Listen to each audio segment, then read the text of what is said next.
I am Norland Michael William Allen from roses, not concrete. Even when the thorns cut me, I still arose, is what I would say if I was performing. But I'm not. Just call me Noor, because it means light. And that's exactly what I'm gonna use to cut through all of this darkness. Even when it feels like it consumes us, it doesn't have to. Because that darkness, that's so deeply embedded in the depths of what you, and I don't want any of these other people to see that darkness, also known as trauma, can be cured. So I'm here today to be transparent, to share with you 2 ways that your transparency treats your trauma. Look, when I was 7, I used to watch actors portray their emotions on screen as they embodied perspectives of different characters, and I loved it. Because I saw people who were free, and that's what I wanted. Now, while other people saw someone that they connected to, while other people saw someone that entertained them, I saw someone that I connected to. I finally understood who I wanted to be and what I wanted to do. So as I perfected this craft, I realized that the only time that I felt understood without judgment was when I was portraying a character.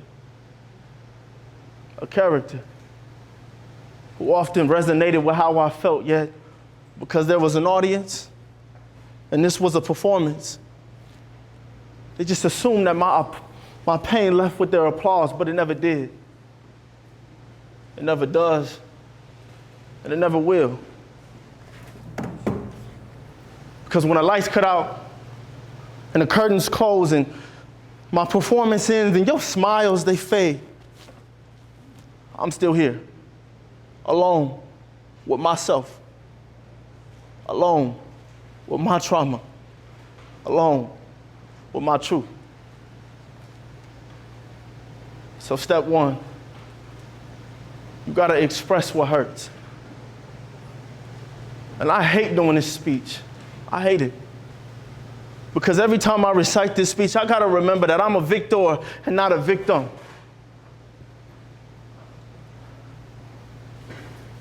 When I was 7, I was molested.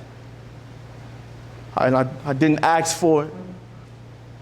I tried not to let it define me, but in many ways it did. I cut out my own voice and I silenced my perspective, but it stole my joy. And it left so many stains and remnants that the love from my mom didn't even wipe it away. And the only way for me to release it is to release it. I was molested by 2 males. 2. I have never felt so vulnerable and so helpless in my life. It created so much envy and hatred that anytime that I was abused, abandoned, or rejected, it just added to the building blocks of hatred that I had in my heart. And when I tried to speak about it, I was rejected.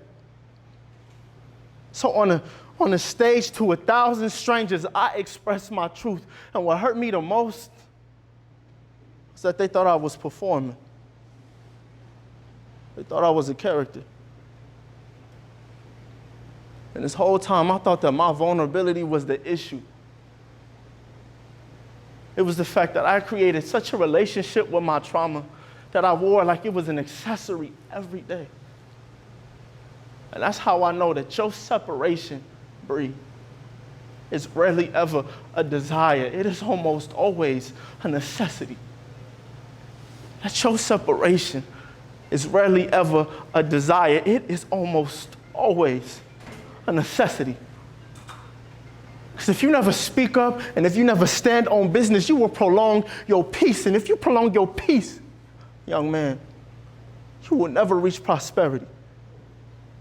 Because anytime that you are trying to do something greater than yourself, you got to be willing to be vulnerable and share some things about you that you don't want anyone else to know. I don't want y'all to know this. But someone needs to use your voice to grab strength for theirs.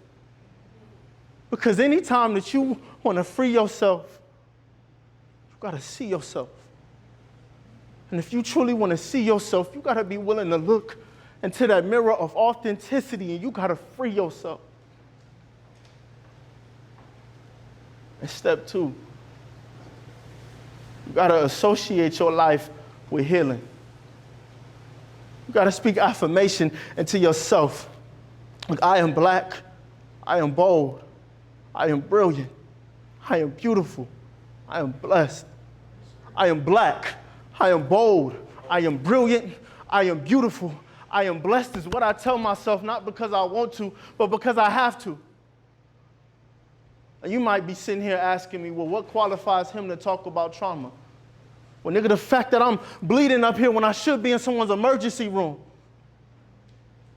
See, the only difference between you and I is that you're sitting.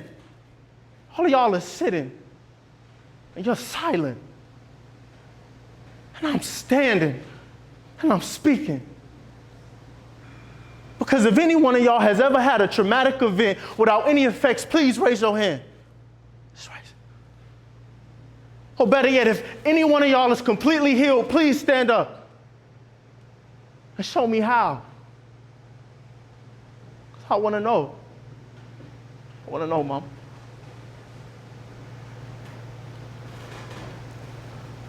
I didn't think so. And that's because trauma is lifelong. It's self-love. And that's a journey. So why am I trying to conquer my trauma in one day? Well, some of the greatest things in life require a lifetime of consistency. So I'm challenging us to purify our present by purging our past. So in my final call to action, all I'm asking you is to express your truth to the person that you need.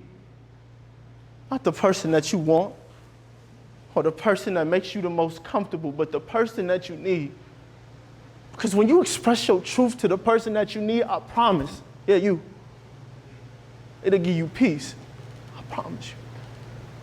When I expressed my molestation to my mother, my dad, and my granny, and my uncle on the same day, I spent 3 hours on the park bench and cried. And I still prayed that God would send me a stranger who would understand my pain. While I probably looked foolish and people was running past me, it was more important that I got my healing than what I looked like.